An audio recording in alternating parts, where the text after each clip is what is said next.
सरपंच जी, मैंने कोशिश की। खेत में दिन रात पसीना बहाया। फसल तैयार होने ही वाली थी। बस कुछ ही दिन की देर है। थोड़ा सा समय और। भैरव सिंह कुर्सी पर पीछे झुककर, होंठों पर व्यंग्य। समय समय तो बाप मरने पर मिलता है, कर्ज पर नहीं। जमींदार जी, हमारी बच्ची बीमार है, दवा के भी पैसे नहीं बचे। आपके चरण पड़ते हैं, थोड़ा रहम। अरे वाह, दया की बातें। देखा, जब लेने आए थे कर्ज तब दया याद न थी, अब आंसू आए हैं।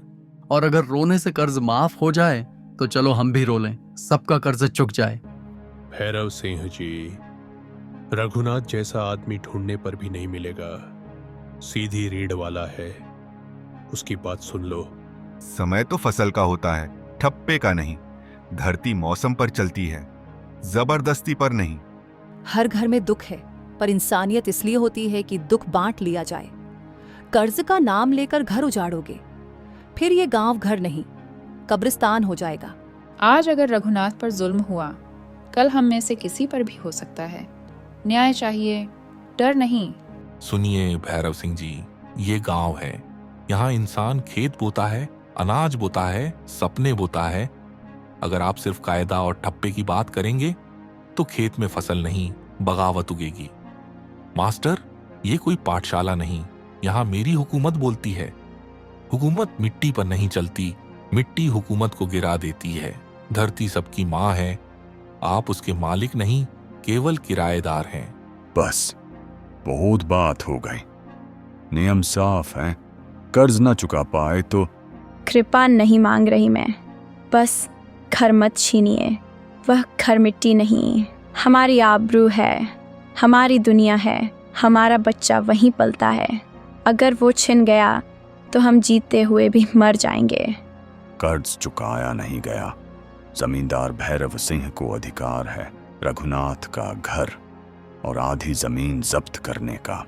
मौन, जैसे किसी ने आकाश से सूरज गिरा दिया हो। गीता की चीख दबी हुई, जैसे गला खुद नहीं रोक लिया हो। नहीं नहीं नहीं। आज मेरी जमीन नहीं गई, आज मेरी उम्मीद छीनी गई है। याद रखना भैरव सिंह, गरीब की चुप्पी हार नहीं होती, वह तूफान से पहले की शांति होती है। आज मैं टूटा नहीं हूं, बस जाग गया हूं। देखते हैं, टूटा हुआ आदमी कर भी क्या सकता है। टूटे हुए पत्थर धार नहीं रखते, टूटा हुआ इंसान तलवार बन जाता है। रघुनाथ, आखिरी बार पूछता हूं, कर्ज की रकम तैयार है या नहीं? सरपंच जी, हमने कभी कर्ज को हल्के में नहीं लिया। हर सुबह से रात तक खेत में ही थे हम। पसीना बहाया, खून तक बहा दिया, बस फसल कटने को ही थी। बस कुछ ही दिन और। कुछ दिन, यही गरीब की बीमारी है। जिंदगी भी चलती रहती है, कर्ज भी। समय तो हम देते देते थक गए। हम दम से नहीं बोल रहे साहब, बस जिंदगी बचाने की बात है। और रोध होकर सहानुभूति लेने का नाटक हम सब जान चुके हैं। रोने से जेब नहीं भरती। ये नाटक नहीं, बनती हुई जिंदगी है। किसी के घर का उजड़ना तमाशा नहीं होता। तू कल इसी हाल में होगा तो समझ आएगा। मैं कभी इस हाल में नहीं आ सकता। मैं भैरव सिंह जी का आदमी हूं। भीड़ में कुछ लोग सिर झुका लेते हैं, कुछ की आंखों में गुस्सा फड़कता है। हमने भी जमाना देखा है बेटा। जमींदार का आदमी होना हमेशा ताकत नहीं होता, कभी कभी जंजीर भी होता है। गांव में इंसान इंसान के लिए खड़ा होता है, तो क्यों खुद को पराया कर रहा है? भैरव सिंह जी, हम सब जानते हैं कि रघुनाथ ने मेहनत की है, कर्ज लौटाने की मंशा है उसमें। किसान की फसल का समय मौसम तय करता है, आपके आदेश नहीं। अगर आज आप उसके घर परिवार पर डंडा चलाएंगे तो याद रखिए, दहकती राख से उठती आग पूरे खेत को जला देती है। मास्टर, ये गांव मेरा है, मेरा हुक्म चलता है यहाँ। मास्टर जी, धीरे झुकते हैं, पर शब्द तलवार जैसे। गलत। ये गांव गांव वालों का है। आप बस उसमें एक कुर्सी पर बैठे हो। कुर्सी उठ जाएगी पर लोग रहेंगे। चुप, बस चुप रहो सब। कानूनी बात होगी। नियम साफ है, कर्ज नहीं चुका तो घर और आधी जमीन जमींदार की। हम कहाँ जाएंगे? हम जिएंगे कैसे? रो मत। आंसू मिट्टी को गीला कर देते हैं, पर मिट्टी बीज को ताकत देती है। आज की चोट बीज बनेगी। वह अब भैरव सिंह की ओर देखता है। आंखों में न आंसू न डर, सिर्फ आग। राघुनाथ धीरे, पर शब्द सीधे दिल में घुसते हैं। भैरव सिंह, तुमने आज मेरा घर नहीं छीना, तुमने आज मेरा डर छीन लिया। और जिस आदमी से डर निकल जाए उसे कोई ताकत, कोई कुर्सी काबू में नहीं कर सकती। देखते हैं टूटा हुआ आदमी क्या कर सकता है। जब पत्थर टूटता है तो रास्ता बनता है, और रास्ता कहीं भी पहुंच सकता है। ये भी याद रखना, बीज को मिट्टी में दफन किया जाता है, मारा नहीं जाता। वो लौट कर उगता है, और जब उगता है तो खेत बदल देता है। सभा जारी। गांव की चौपाल ठंडी हवा है। लोग सांस रोके हुए। रघुनाथ और गीता सामने खड़े हैं। सबूत के तौर पर कर्ज की रसीद लोखंडी के पास है, पढ़कर सुनाओ। लोखंडी कागज 1.5 मीटर दूर से भी शान से पकड़े हुए। हाँ सुनो सुनो, 150 रुपया कर्ज राघुनाथ ने लिया, सूद चढ़ा 320। अब कुल राशि 550। और ये रकम नहीं दी। मतलब कर्ज नहीं चुकाया, सीधा घर और जमीन जमींदार की। लोखंडी, गुड्डन, तुम दोनों भी इसी मिट्टी के बेटे हो। ये घर मेरी पसीने से बना, और ये जमीन मेरे बाप दादा की निशानी है। आज तुम ताली बजा रहे हो। हम क्या कर सकते हैं राघु, हम भी मजदूर हैं। मालिक की दाल नहीं गलने दी तो कल हम ही सड़क पे आ जाएंगे। और ये दुनिया दया से नहीं चलती राघु, सिक्के से चलती है। और तेरे पास सिक्का है नहीं। सिक्का नहीं है, पर इज्जत है, दिल है, खून है, वो भी बिक जाए। बोलो, हम सब क्या मिट्टी के बने नहीं? किसी का दर्द किसी को क्यों नहीं दिखता? उसकी आवाज कांप कर टूट जाती है। हम सब जानते हैं रघुनाथ झूठा नहीं। इस बार मौसम ने दगा दिया है। किसान को बनने में साल लगता है, पर तोड़ने में एक फैसला ही काफी। भैरव सिंह जी, आप भी कभी गरीब थे, ये गांव जानता है। आपने भी बीज उधार लेकर शुरुआत की थी, तब गांव ने आपको समय दिया था। आज आप दे नहीं सकते। समय, कर्ज में समय नहीं, नुकसान मिलता है, और नुकसान मैं नहीं झेलता। जो गिर जाता है उसे कुचलना पड़ता है, नहीं तो वो फिर उठकर कांटा बन जाता है। और अगर किसी दिन यही मिट्टी जिसमें तुमने बीज नहीं जुल्म बोया है, उगाकर तुम्हारे सामने चिंगारी बनकर खड़ी हो गई, तो क्या करोगे भैरव सिंह? भीड़ हिल जाती है। भैरव सिंह का चेहरा कस जाता है। बस बस, ये सब बकवास बहस बंद करो। नियम नियम होते हैं, और नियम कहते हैं कर्ज न चुकाने पर घर और आधी जमीन जमींदार की। फैसला सुनाया जाता है। गीता थरथराती आवाज में चीख की तरह निकलता है। ना, आप ऐसा नहीं कर सकते।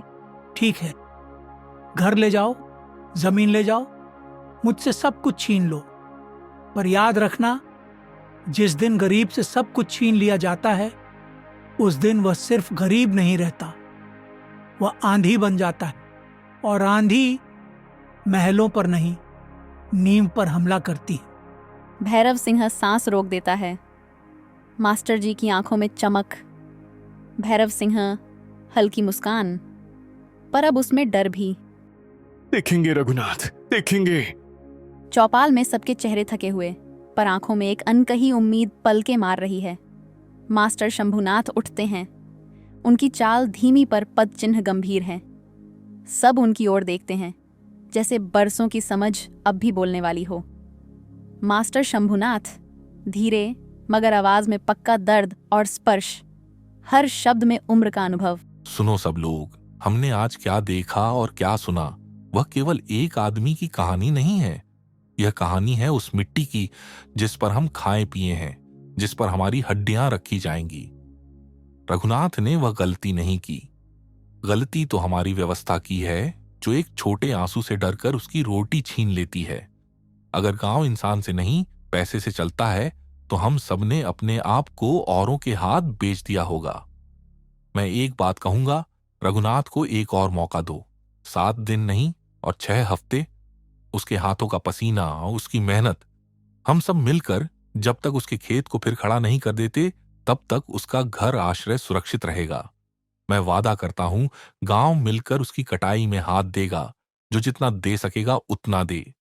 और अगर 6 हफ्ते में वह कुछ न ला सके तब गांव का फैसला उसी कठोरता से लिया जाएगा। पर पहले इंसानियत का फर्ज निभाओ। कुछ सेकंड का सन्नाटा, फिर धीरे धीरे चौपाल में आवाजें उठती हैं। बिल्कुल, 6 हफ्ते यही सही है। हमारी मिट्टी में भरोसा है और भरोसा वापस करना हमारा कर्तव्य है। मास्टर सही कहते हैं। हम सब मिलकर खेत जोतेंगे, बीज बछाएंगे, पानी बांटेंगे। कर्ज का बोझ अकेले किसी के कंधे पर नहीं रखा जा सकता। हम घर घर दाना बांटकर भी मदद कर देंगे और जो कर सकेगा को कुछ और कर दे। मास्टर जी सही कहते हैं। हमने भैरव सिंह को बड़े देखा है, पर उस बड़ेपन में क्या दया नहीं होती। हमारे पास जो है हम बांट देंगे। रघुनाथ ने कठोर मेहनत की है, उसकी मेहनत पर दांव लगाना ठीक नहीं। मैं अपनी एक बोरी धान और काम के 2 दिन दूंगी। मेरे पास सोना नहीं है, पर मेरे पास 2 बैल हैं। उन बैलों को मैं कुछ महीनों के लिए रघुनाथ के काम में लगाऊंगा। हम सब मिलकर बाहर निकालेंगे। अगर हम साथ नहीं देंगे तो किसके लिए खेत उगाएंगे? मेरे घर की देसी दवाइयां जो बची हैं मैं दे दूंगी। अगर गीता जी को बुखार आए तो कोई इलाज तो रहेगा। हिम्मत जुटाओ, हम बेदर्द नहीं हैं। हम गांव का फैसला ठीक है, पर सरपंच दो तरफा फंसता हुआ, जमींदार का दबाव और गांव की नजरों का भार दोनों सिर पर। मास्टर, आप जानते हैं मैं नियमों का पालन करता हूं। अगर जग जाहिर हो गया तो। सरपंच जी, नियम इंसानियत के बाद आते हैं। नियमों का पालन भी तभी सार्थक है जब वह जीवन बचाने के काम आए। तुम्हें डर है? ख्याल रखो, गांव साथ देगा। मैं हर सुबह 2 घंटे रघुनाथ के खेत में काम करूंगी। औरतों की ताकत कम नहीं होती। हम खेत सरकने में साथ देंगे ताकि वह फिर से खड़ा हो सके। हमें डर से नहीं जीना। भैरव सिंह डर दिखा कर रहा हो, पर गांव जब साथ होगा तो उसकी हवेली भी सिमट जाएगी। सरपंच जी, आप अपने पद का मतलब समझिए। आप गांव के लोगों के प्रतिनिधि हैं। आज इंसानियत के नाम पर फैसला कीजिए। 6 हफ्ते तुम्हारे जज्बात तारीफ लायक है मास्टर, पर मेरी हकीकत भी कुछ और है। मैंने जमीन खरीदी है, कर्ज दिया है, नियम हैं जो मैंने निभाने हैं। तुम्हारी हकीकत और गांव की हकीकत अलग नहीं हो सकती भैरव सिंह। तुमने जमीन ली, विकास के नाम पर भी ली, पर विकास का अर्थ लोगों का बुनियाद नष्ट होना नहीं। तुम सबकी भावनाएं अपनी जगह, पर पैसे का हिसाब भी जरूरी है। हिसाब घर घर मिलकर कर लेंगे भैरव सिंह। तुम्हारी रकम सुरक्षित रहेगी, पर लोग नहीं टूटेंगे। मास्टर जी, आपका धन्यवाद। हम उस दिन को भूल नहीं पाएंगे। हम अपने खेतों की कटाई में सबके साथ खड़े रहेंगे और मैं हर सुबह नमक निपटा रोटी बनाएंगी, जितना भी मेरी मदद कर सके।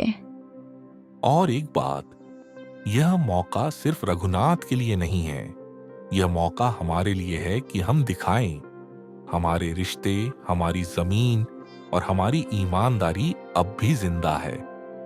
हमें कानून नहीं तो इंसाफ तो करना ही है, और इंसाफ की शुरुआत गांव से होगी। मास्टर जी, मैं जनता का प्रतिनिधि हूं। पर। सरपंच, कांपती आवाज में अंदर की मजबूरी झलकती हुई। मैं जानता हूं कि आप सब सही कहते हो, पर मेरा दायरा कानून और ऊपर वाले दबाव का है। भैरव सिंह मेरा मित्र भी है। उसने गांव में बहुत काम कराया है और अगर मैं उल्टा फैसला कर दूं तो उसका दबाव मेरे परिवार पर भी पड़ सकता है।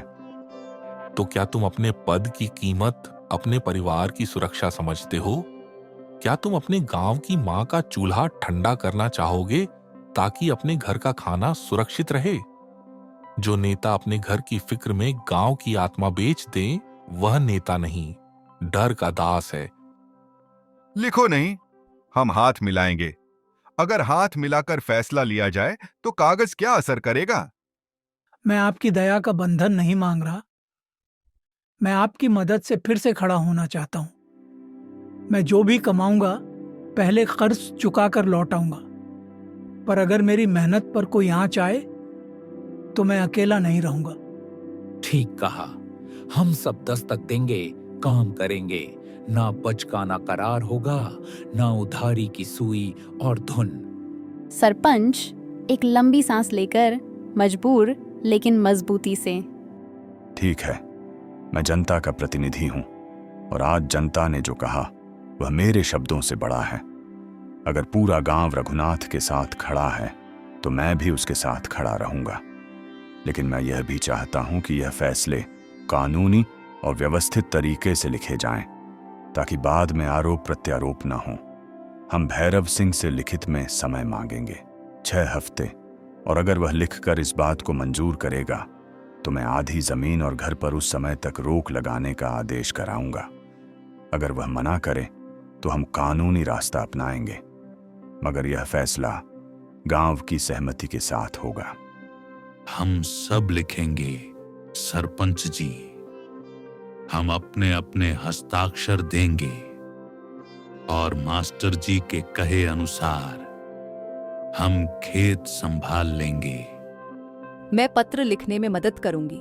मेरे हाथ तेज हैं और मेरी कलम सच बोलती है। मास्टर शंभूनाथ, आंखों में संतोष पर आवाज में चेतावनी। याद रखना, यह सिर्फ वादा नहीं, यह जिम्मेदारी है। 6 हफ्ते में हम उसे खड़ा कर देंगे, न हार न भाग। और अगर भैरव सिंह लिखित में नहीं माना तो हम न्याय के लिए ऊंचे दरवाजे खटखटाएंगे। हम गांव की ताकत को दिखाएंगे। ठीक है, 6 हफ्ते, पर याद रखना जो नियम है उसे मैं भुलाऊंगा नहीं। तुम नियमों के साथ खड़े रहो, मैं अपनी फसल के साथ खड़ा रहूंगा, और जब फसल कटेगी तब न्याय का असली मापदंड खेत की उपज होगी। धन्यवाद, धन्यवाद सबको। मेरे बच्चे की हथेली पर अब फिर से भरोसा जगेगा। ठीक है, गांव ने निर्णय दिया। हम भी देखेंगे कि ये 6 हफ्ते कैसे चलते हैं। मैं भी अपनी झोली खोलकर मदद करूंगा, इस बात का हिसाब बाद में। 6 हफ्ते, पर अगर वह सफल हो गया तो भी हिसाब बराबर नहीं छोड़ा जाएगा। सरपंच अब पूरी तरह सार्वजनिक निर्णय लेते हुए, तो फैसला यह हुआ, 1, भैरव सिंह को 6 हफ्ते का लिखित समय मांगा जाए। 2, उस दौरान गांव की समिति रघुनाथ के खेत और घर की रक्षा करेगी। 3, हम सब मिलकर उसकी फसल में हाथ देंगे, हर किसी के द्वारा जितना संभव होगा। अगर भैरव सिंह लिखित मंजूरी दे तो वही सब लागू होगा, नहीं तो कानूनी रास्ता। मास्टर शंभूनाथ रघुनाथ के पास आकर कहता है, तुम्हें अब पूरी ईमानदारी से काम करना है। गांव भरोसा दे रहा है, उसे मत तोड़ना। मांझे ये वादा है मास्टर जी, मैं इस भरोसे को अपनी आखिरी सांस तक निभाऊंगा। दृश्य रात का समय, हवेली की आंगन में लौटा हुआ भैरव सिंह। उसका गुस्सा भड़क रहा है। भैरव सिंह धीरे से, पर आदेश में कठोरता। मैं तुरंत कोई ऐसा कदम नहीं उठाऊंगा जिसके कारण गांव में खून की खुशबू फैले। कानून का भय और मीडिया का असर काम आएगा। हमें सूझबूझ से काम करना है। पहला काम, सरपंच की नींव हिला देना। उसने मास्टर के सामने अपना साहस दिखाया, पर वह अकेला और डरपोक होकर निर्णय नहीं करेगा। उसे पता चले कि उसके साथी कहाँ हैं और किस किस ने उसके साथ दोस्ती की है। उसे लगे कि उसने अकेले फैसला लिया, तभी उसका मन बदल जाएगा। मालिक, मैं उसका थोड़ा सा निजी दबाव बनवा दूंगा। कुछ लोग उठकर कह दें कि सरपंच के घर की वित्तीय स्थिति ठीक नहीं, थोड़ा सा अफसोस पैदा कर देंगे। कुछ घनिष्ठ लोगों को कुछ संकेत दे दें ताकि वो सामने आकर खड़े न हो पाएं, और बाजार वाले, उनको हम मामूली छूट दे देंगे ताकि वे हमारे पक्ष में बात फैलाएं। मैं उन चोरों की सख्त निगरानी करूंगा जो रात में खेत में घूमते हैं, उनकी रूटीन बदल दूंगा। एक दो रात में कुछ घटिया हादसा दिखा देंगे, लेकिन ध्यान रहे, चोट इतनी नहीं कि कोई शव निकले। डर ऐसा पैदा करना है कि लोग अपने घरों में रहकर भी कहां पे। ठीक है, पर ध्यान रहे, हम सार्वजनिक तरीके से नहीं, परत दर परत खेलेंगे। आज रात मैंने आग बुझाई नहीं, पर राख का बीजारोपण कर दिया, और जब समय आएगा वही राख तुम्हें लौ में बदलनी होगी। सरपंच को मीठी बात कहो, उसे लगेगा कि मैं उसका मित्र हूं, पर उससे कहो कि वह गांव के बीच दिए गए कुछ वादों की याद दिलाता रहे, ताकि वह भ्रमित रहे। मैं बाजार वालों से बात कर लूंगा। कुछ व्यापारी ऐसे हैं जो थोड़ी बातों में उलझ जाते हैं, और जो नेताजी हैं उनके नजदीकी लोगों को भी थोड़ा दबाओ। हमें धीरे धीरे उस मास्टर के चारों ओर शक की परतें बनानी होंगी ताकि गांव का भरोसा खिसक जाए। और अगर कोई बहुत ज्यादा हिम्मत दिखाए तो उसकी मानहानि के कुछ सबूत समय समय पर फैलाओ। लोगों का दिमाग अफवाहों से ही बिकता है। एक एक कर खिड़कियां बंद कर दो। भैरव सिंह कुछ कदम आगे आता है। चांद की हल्की रोशनी उसकी सख्त रेखाओं पर पड़ती है। भैरव सिंह ठंडी पर लगभग पिता सहित आदेश, पर सुनो, कोई भी कदम बिना मेरी मंजूरी के मत उठाना। अगर तुम दोनों ने मेरी बातों को न माना तो हवेली की चौखट तुम्हारे लिए बंद हो जाएगी। मेरे पास धैर्य है, पर मेरी सहनशीलता की सीमा भी तय है। आज तुम लोग जाकिरों की तरह काम नहीं करोगे, तुम उनके दिमाग में घुलकर काम करोगे। याद रखो, हमें गांव को तोड़ना नहीं है, उसे अंदर से खोखला करना है। लोग खुद ही गिरेंगे। मैं तुरंत कोई ऐसा काम नहीं करूंगा जिससे गांव में खून की खुशबू फैले। पब्लिक इश्यू में बहाव आ जाएगा और कानून भी अटक कर बैठेगा। पर याद रखो, जो आज मसूबा बचाकर लौटा है उसे कल तक चैन से नहीं रहने दूंगा। हम पारंपरिक तरीकों से नहीं, स्मार्ट तरीके से जवाब देंगे। उसकी उम्मीदें, उसकी प्रतिष्ठा, उसकी छोटी छोटी खुशियां धीरे धीरे छीनकर। सबसे पहले सरपंच का दबाव तोड़ना होगा। उसने मानसा दिखा दिया, पर दोस्ती का रिश्ता उससे टूटा नहीं है। धीरे धीरे उसे लगने दो कि वह अकेला फैसला नहीं ले सकता। लोखंडी धीरे से योजना सुझाते हुए पर सावधानी बरतते हुए, मालिक, हम उसका परिवार थोड़ा सताएं। मामूली दबाव, कुछ लोग उठकर कह दें तो उन्हें क्या फर्क पड़ेगा, और गांव में कुछ अफवाहें फैलवा दें जैसे कि रघुनाथ की कटनी कम होने वाली है। लोग हिम्मत खो देंगे, पर ज्यादा तेजी से कुछ न करें। यह स्थानीय समर्थन खतरनाक है। या फिर हम ठंडे कदम उठाएं। बाजार में उन लोगों के खिलाफ अफवाहें चलें कि रघुनाथ किसी पर भरोसा नहीं कर सकता, धन की बातों में फंसा हुआ है। लोग खुद पीछे हटेंगे। मास्टर जी की बातें तो थीं, पर मास्टरी का असली खेल दिमाग से खेला जाता है, जमीन से नहीं। ठीक, मैं तात्कालिक रूप से उस सरपंच को एक संकेत देता हूं। उससे कहा जाना चाहिए कि यह गांव का हित नहीं। पर ध्यान रहे, अगर तुम दोनों कुछ भी बिना मेरी इजाजत के करोगे तो तुम्हें हवेली की चौखट से बाहर फेंक दिया जाएगा। मैं किसी को भी अपनी जगह हिलाने नहीं दूंगा, फिर चाहे वह कितना भी छोटा कदम क्यों ना उठाए। मालिक की बातें ऊपर हैं, पर कहने में क्या। हमें शुरू करना होगा। मैं कुछ लोगों से बात कर लेता हूं, बाजार वाले, कुछ जमीनी लोग। देखता हूं कौन हमारे साथ झुक सकता है। और मैं इन बच्चों के खेतों तक जो लोग रात में घूम रहे थे उन पर नजर रखूंगा। किसी को भी मौका देने का मतलब पसीने को तोड़ देना है। ठीक है, पर याद रखो, हमें पब्लिक तरीके से नहीं, परत दर परत काम करना होगा। आज रात मैंने आग बुझाई नहीं, पर राख का बीजारोपण कर दिया, और जब समय आएगा वही राख तुम्हें लौ में बदलनी होगी। चलो सभी सावधानी रखें। मैं अपनी हवेली में जाऊंगा और कल सरपंच को फिर से एक मीठी सी बात कहूंगा। जल्दी में कोई गलती ना हो, वरना तुम्हारे नाम भी लोग नाप लेंगे। तीनों निकल जाते हैं।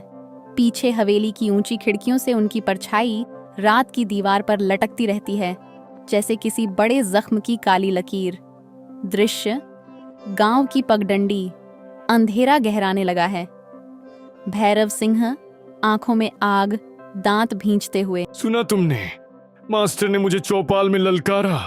मेरे सामने उसने गांव को मोड़ा। क्यों? किस हिम्मत से उसने मेरे दरवाजे के बाहर खड़े होकर मुझे छोटा समझा? आज मैंने चारों ओर की दुनिया बनाई। एक एक ईंट पर मेरी मेहनत है, और वो बूढ़ा, उसकी बातें लोगों के दिलों पर चलनी शुरू हुई। यह बर्दाश्त नहीं करूंगा। मालिक, मैं समझता हूं आपकी गुस्सा, पर गांव वाले अब मास्टर की ओर झुके हैं। हमने कहा था कि 6 हफ्ते देंगे, अब उन्हें मौका मिल चुका है। चुप! सरपंच, गांव वाले, ये सब मेरी उंगलियों पर नाचते हैं, समझा तू? मैं कह दूं तो अभी इस गांव में एक दाना भी नहीं उगेगा। न पानी रहेगा, न बीज, न बैल। भैरव सिंह आंखों में ज्वाला, आवाज जमकर निकलती है, हर शब्द में ठंडा विलाप। मौका किससे? तुम्हें लगता है मैं वहीं बैठकर देखता रहूंगा कि मेरे सामने मेरी इज्जत रेन के पानी की तरह बह निकले? नहीं, मैं उस पानी को सोख लूंगा, और जब मैं सोख लूंगा तो जो बचा रहेगा वही मेरी हवेली बोलेगी। मालिक, मास्टर का सम्मान गांव में गहरा है।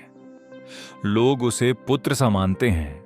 यदि आप कुछ करते हैं तो मैं ऐसा कुछ करूंगा जिसकी गूंज पगडंडी से उठकर कुएं तक पहुंचे, पर लोगों की जुबान पर न आए। मैं उसकी इज्जत मिट्टी पर गिरने से पहले ही मिटा दूंगा, पर ऐसा कि कोई न बोले कि किसने किया। समझे? मालिक, मगर मास्टर जी का बहुत मान है गांव वालों में। बच्चों को पढ़ाते हैं, बुजुर्गों की इज्जत करते हैं, गांव वाले उनका पक्ष ले ही लेते हैं। यही तो गलती कर दी गांव वालों ने। मान इज्जत मुझसे मिलता है, गांव से नहीं। और उस मास्टर ने गांव को मेरे खिलाफ खड़ा करने की जुर्रत की है। अब ये जुर्रत मैं यूं ही नहीं जाने दूंगा। मालिक, पर क्या यह सही होगा?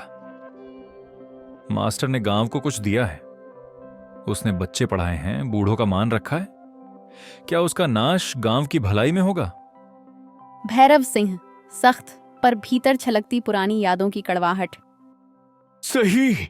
सही और गलत की किताबें तुम जला दो। जो मेरे लिए असहनीय है वही मेरा न्याय है। उसने मेरी बेइज्जती की है और उसका हिसाब मैं मांगूंगा। पर सुनो, हम तेल सा जलेंगे नहीं, हम चुपके से काम करेंगे। लोगों का भरोसा हम तोड़ेंगे, उनके विश्वास को धीरे धीरे खोखला करेंगे, ताकि वे खुद पीछे हटें। और जो अधिक ही बोलबाजी करेगा उसका स्वर हम ऐसे दबाएंगे कि वह खुद भी अपना रास्ता भूल जाए। मालिक, ठीक क्या आपने? लोग अफवाहों और शक से ही डरते हैं। अगर हम धीरे धीरे उनके आसपास की लकीरों को मिटा दें, उनकी नींदें टूटेंगी। लेकिन मालिक, क्या हम ऐसा करके अपने आप को बदनाम नहीं कर रहे हैं? गांव के लोग बाद में जानकर क्या कहेंगे? बदनाम होना और हार जाना अलग बात है शंभू। मैं हार नहीं मानता। लोग बाद में क्या कहेंगे वह उनकी कहानी है। मेरी कहानी सामने आएगी जब मेरा मकसद पूरा हो जाएगा। मैं समझता हूं मालिक। मैं पहले गांव के कुछ लोगों से मुलाकात कराता हूं, बिना कुछ बताए। देखता हूं कौन कौन संवेदनशील हैं। और मैं रातों में उन रास्तों पर जाता हूं जहां मास्टर के समर्थक निकलते हैं। धीरे धीरे उन्हें असहज कर दूंगा। किसी को डर लगे तो वह धीरे धीरे पीछे हट जाएगा। ठीक है मालिक, पर मैं यही चाहता हूं कि मास्टर को तवज्जो के साथ न तोड़ा जाए और न ही कोई ऐसी घटना हो जिससे गांव का दिल टूट जाए। बेइज्जती का बदला लेकर ही चैन मिलेगा। पर याद रखो, मैं खून नहीं चाहता, मुझे योजना चाहिए। मैं चाहता हूं कि लोग अपने आप ही उस बूढ़े की छवि बदलें, और यदि कोई हद पार करेगा तो वह मेरी नजर में होगा। भैरव सिंह एकदम आक्रामक, पर फिर आवाज में मकसद की गंभीरता। सुन लो खंडी, कल सूरज उगने से पहले मास्टर की इज्जत मैं मिट्टी में मिलाऊंगा। गांव वाले तो अब तक सोच रहे हैं कि मैं हार गया। अब मैं उन्हें बता दूंगा, भैरव सिंह कभी नहीं हारता। पर मालिक, क्या करना है? पहले रघुनाथ के खेत पर नजर रखनी होगी। देखना होगा वो सच में काम करता भी है या नाटक कर रहा है। और अगर उसने वादा तोड़ा तो यह गांव उसकी लाश की चीखों को भी याद रखेगा। और मास्टर जी? मास्टर, उसे तो मैं अकेले में निपटाऊंगा। ऐसे निपटाऊंगा कि उसकी आवाज निकल जाए पर कोई सबूत न बचे। तीनों धीरे धीरे धुंधलके में हवेली की तरफ बढ़ जाते हैं। रात का समय, मास्टर जी का घर। कभी कभी आदमी सोचता है कि वो पढ़ लिख कर दुनिया बदल देगा, पर असल में दुनिया ताकत और डर के दम पर चलती है। सरस्वती, मैंने आज भैरव सिंह के सामने खड़े होकर बस एक बात कही कि सत्य सत्य है, चाहे उस पर कोई पहरा लगा दे।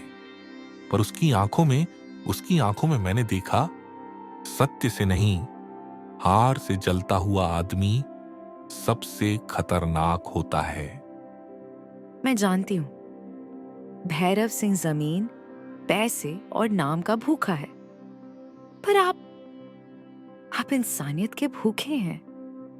आपने आज किसी का हौसला टूटा नहीं, बल्कि संभाला है। इसका दाम कैसे भी हो भगवान चुका देगा। सरस्वती, भैरव सिंह कोई साधारण आदमी नहीं है। उसके पास हाथ नहीं, सरकश हथियार हैं।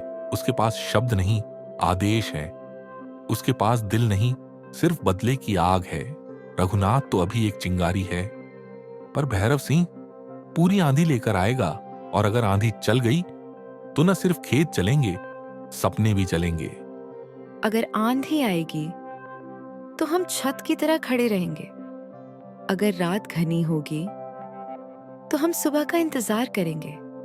और अगर डर आएगा तो हम एक दूसरे को थाम लेंगे। तुम जानती हो, डर मेरी हड्डियों में नहीं है सरस्वती। डर है कि कहीं इस लड़ाई में रघुनाथ जैसा सादा सच्चा इंसान टूट न जाए, और कहीं मैं भी। आप टूटने नहीं वाले, क्योंकि आपका सच, आपके शब्द और आपकी नीयत किसी भी भैरव सिंह से कहीं ऊंची है। सुनिए, दुनिया को बदलना संभव नहीं होता, पर एक आदमी को बचा लेना वो बहुत बड़ा काम है। कुछ पल दोनों चुप हैं। हवा शांत है, जैसे पूरी रात उनकी बात सुन रही हो। कल सुबह कुछ बदलेगा। हवा, रास्ते या लोग, कुछ ना कुछ जरूर बदलेगा। हाँ, और जब बदलेगा हम साथ खड़े रहेंगे। आप फिर जाग रहे हैं? इतनी रात हो गई है, मन क्यों जल रहा है आपका? कुछ कहिए। बस मन भारी है सरस्वती। डर नहीं है, बस चिंता है कि कल क्या होने वाला है। आपने जो किया है सही किया है। सही रास्ता हमेशा कठिन होता है, पर आपने रघुनाथ को डूबने नहीं दिया। भगवान भी आपके साथ है। भगवान साथ हो, बस यही दुआ है, क्योंकि अब भैरव सिंह कुछ बड़ा करेगा। उसी रात रघुनाथ और गीता का छोटा सा घर, कच्ची दोनों थके हुए, पर बातचीत में दर्द और उम्मीद है। रघु, आज जो हुआ सभा में, तू खड़ा तो था सबके सामने, पर तेरी आंखें जैसे कुछ कह रही थीं। मुझे लगा जैसे तू चुप नहीं था, तू सह रहा था। गीता, मैं शब्दों से लड़ नहीं पाता। मेरे पास ना बड़े घर की बात है, ना दौलत की ताकत। बस हाथ हैं ये, और इन हाथों में जो भी है वही खेत है, वही घर है। जब सभा में खड़ा था, बस एक डर था कि कहीं ये हाथ खाली ना हो जाए। और खाली रघु, और तुम तो दिल से भरे हो। किसी का हक छीना है हमने, किसी का बुरा चाहा है। हमने तो बस मिट्टी को सींचा है और उम्मीद को पाला है। हाँ, हम गरीब सही, पर झुकेंगे नहीं। गीता, जब गांव वाले मेरे साथ खड़े हुए ना, तब पहली बार लगा कि मैं अकेला नहीं हूं। यह मिट्टी, ये खेत सिर्फ मेरा नहीं, पूरे गांव की सांस जैसा है। रघु, भैरव सिंह जैसे लोग ताकत से डर दिखाते हैं, पर तू मेहनत से उम्मीद दिखाता है। ये उम्मीद कभी मत खोना। बस इतना वादा कर, तू टूटेगा नहीं। अरे पगली, टूटना तो पत्थर का काम है। हम तो मिट्टी हैं। मिट्टी बिखरती है पर फिर फूल बनकर उगती है। गीता के होंठ कांप जाते हैं। यह बात उसके दिल में सीधी उतर जाती है। और मैं तेरी मिट्टी में हवा बनकर रहूंगी रघु, तुझे सांस देती रहूंगी। बस मुझे छोड़ मत देना। तू मेरा घर है गीता, घर को कौन छोड़ता है। हवेली, जमींदार की साजिश। हवेली के बड़े दरवाजे बंद, भीतर अंधेरा। दोनों नौकर सामने खड़े हैं। ये गांव, ये लोग समझते क्या है मेरी खामोशी को? दया, कमजोरी या उनकी जीत? मैंने रघुनाथ को खड़े होने दिया। सोचा चलो देख लेता हूं उसकी हिम्मत क्या है, और अब वो मुझे चुनौती समझने लगा है। मालिक, गांव में आज सब बोल रहे थे कि रघुनाथ जीत गया। भैरव सिंह की आंखें आग बन जाती हैं। भैरव सिंह, धीमी आवाज, मगर हर शब्द पत्थर जितना भारी। जीत गया? जीत वहीं होती है लोकांधी, जहां खेल खत्म हो जाए, और ये खेल अभी शुरू हुआ है। मालिक, आदेश दीजिए, क्या करना है? रघुनाथ की मेहनत को ही उसका जहर बना देंगे। कल से उसके खेत में पानी नहीं आएगा। नहर का रास्ता रात में पत्थरों से बंद कर देना, इतना कि उसे पता भी ना चले, जब तक बीज सूख न जाए। और उसके बीज, जो उम्मीद उसने हथेली पर रखी है, वो बीज रात के अंधेरे में नदी में बहा देना। मालिक, वो तो उसका सब कुछ है, उसका आने वाला कल।